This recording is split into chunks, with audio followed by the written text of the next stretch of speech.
6.5 down, 5.5 down, 9 forward.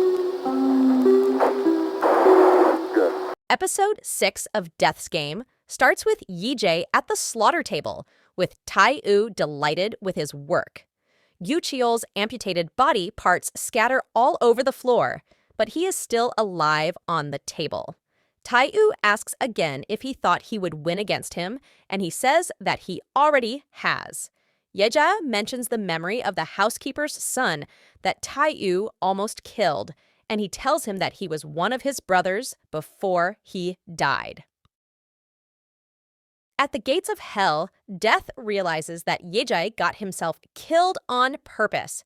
Ye-jae says he will make Tai-woo pay for his sins, since God decided that the rich do not get retribution. Death warns him that death does not always follow a predetermined plan before sending him to his next life. Yi-jae's next body is the detective who stood watch as Tai-woo humiliated his partner. Yi-jae's new body is of An Ji-hyung, a 42-year-old detective whose father died on duty as a police officer. Ji-hyung becomes a police officer like his father, but his mother gets sick, worrying that he will be in danger, too. Therefore, he promises to always stay out of dangerous situations, which turns him into a pathetic detective looked down on by his colleagues who think he is a selfish wimp. His mother recently passed away, and all he has left is the cold disdain of his colleagues. Yi-jae also sees the memory where he stands by as Tai-woo humiliates his partner. As if fate is playing a trick on him, the first person he sees on the streets is the one who killed him, Cho Tae-sang, Kim Ji-young. Ji-young threatens another man on the streets about his 100 million, and Yi-jae intervenes. He gets Ji-young to confess on camera to killing Tae-sang and easily subdues him when he comes at him with the knife. Ji-hyung becomes an overnight online sensation, much to the bewilderment of his colleagues. Even the team leader wonders if he has had life insurance lately. The team leader calls Ji-hyung's partner and learns that Ji-hyung is heading to a serial killer's house, which happens to be Yu-cheol's studio. Meanwhile, Tai-woo is still not over the high of killing Yu-cheol at the studio, and he invites his secretary to accompany him to dinner at a secret spot. The secretary agrees, thinking that Tai-woo is flirting with her. Ye-jae exposes Yu-cheol's studio, but not before transferring Tai-woo's evidence to a flash drive and erasing the files. However, his partner secretly sees him.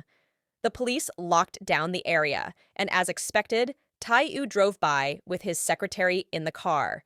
Yi-jae stops them, and Tai-woo recognizes him.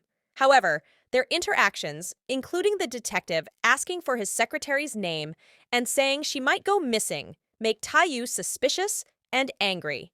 He calls the cleaners, who report that they took care of Yu-cheol's body and offer to take care of Ji-hyung, too. Meanwhile, Yi-jae gives the flash drive to a reporter, and the police chief applauds the officers for cracking a major case. Ji-hyung's partner asks to talk to him outside about the files he saw him delete at the studio. Yi-jae does not hide the fact and tells him about Park Tai-woo murdering Yu-cheol. He says that he deleted the files because he knew they would be buried if the police found them, and he intends to make Tai-woo pay for his crimes. Suddenly, Yi-jae's mother arrives at the hospital, and Ji-hyung's partner tells him that she is under investigation for the money she received from Tae-sang before he is found dead on the streets. Yi-jae regrets that he can never do anything right, even after his death. He waits outside the office to talk to his mother and gets emotional when he sees her wearing the shows he bought her. Yi-jae wants to know why she reported the money instead of keeping it, and she says that receiving the money felt like a punishment for his heavens. She could not protect her son. The money was exchanged for his life. She chose not to keep it since her son's life is worth more than any money in the world. Yi-jae decides to take a different approach and sends her food. He watches from a distance as she takes the food into the house and is on the way out when someone suddenly attacks him. Park Tai-woo arrives at his father's office and finds the information he has been digging out on him. He sees CCTV images of the night he killed Lee Jisoo and ends up threatening his father for it. He then drives out and furiously kills another driver on the road before bragging about it in church, saying that God is an illusion and both salvation and judgment are his to give. Tae-woo receives a tip-off from one of his paid police officers that Ji-hyung has a video of him killing Gyu Cheol, and he plans to air it tonight. Tae-woo calls the cleaner to ask if he cares for Ji-hyung, and the person who answers is Ji-hyung. In a flashback, Ji-hyung easily subdued the man sent to kill him. Tae-woo suggests a meetup, but Ji-hyung wants them to meet at the police station. Later, Ji-hyung is called to the commissioner's office. He runs into a familiar man outside and meets with Park Tae-woo.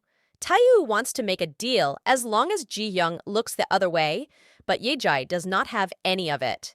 He glares deep into Tae-woo's eyes and tells him that what he wants is to make him learn that he is not a god, but a crazed lunatic. Tae-woo tries to intimidate him by insinuating that he will be killed, but Ji-hyung does not show an ounce of fear. He walks out, telling Tae-woo to meet him in 30 minutes at the office. His lawyer walks in and tells Tae-woo that he will ask someone called Detective Lee to take care of Ji-hyung. Back in the office, other detectives receive weird calls and slowly head outside the room, leaving Ji-hyung alone waiting for the news report. However, the news that airs is not what Ye-jae is expecting. Park Tae-woo turns himself in for killing Gyu Cheol and becomes like a hero who saved the country. The footage shown on the television is of Tae-woo arriving at Gyu Cheol's studio tied up, proving that he was kidnapped, but it does not show him killing Gyu Cheol. The news reporter suggests that the serial killer might be alive while the police drop all charges against Tae-woo. The country is in uproar, supporting Park Tae-woo and claiming he is innocent.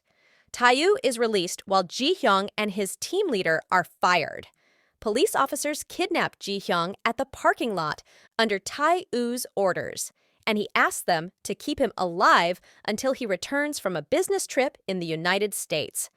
However, everything that happened was following Ye-jae's plan.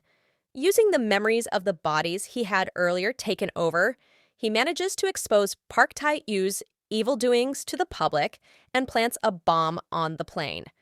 However, he gives Tae-woo a chance to save himself by providing a parachute with a tracker inside. Once Tae-woo jumps from the exploding plane and lands on the ground, Ye-jae hits him with a car and tries to kill him. Death intervenes, but Jisoo's pen falls from the detective's pocket, making Ye-jae change his mind. When Tae-woo seizes an opportunity to kill the detective, a song wind gushes, and the parachutee pulls him into an oncoming track. If you are watching this channel for the first time, hit the subscribe button and watch other episodes. Until then, it's me, Mitsubishi, signing off.